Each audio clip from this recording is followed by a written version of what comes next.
వారికి ఏ సమస్య కనబడలేదు ప్రియులారా, ఏ శత్రువు కనబడలేదు, ఏ రోగం కనబడలేదు, ఏ కరువు కనబడలేదు, ఎలాంటి నిందల అవమానములు వారికి కనబడలేదు. యేసు వైపు చూసేటువంటి బలమైన విశ్వాసగా నువ్వు ఉండువుగాక, శ్రేష్టమైనటువంటి విశ్వాసంతో నింపబడదువుగాక, గొప్ప ధైర్యంతో నింపబడదువుగాక.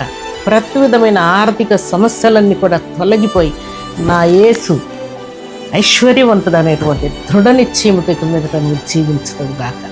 నీ చేతిలో ఉన్నటువంటి ప్రతి ధాన్యము, ప్రతి ద్రవ్యము, ప్రతి దీవెనకరమైనటువంటి ప్రతి ఆయుధము కూడా దీవించబడుగాక.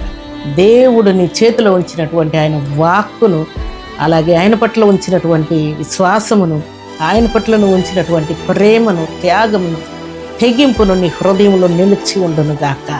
దేవుని యొక్క వాక్కులు నీ నోట, నీ మనసులో, నీ హృదయం నిండా జ్ఞాపకం ఉండునుగాక.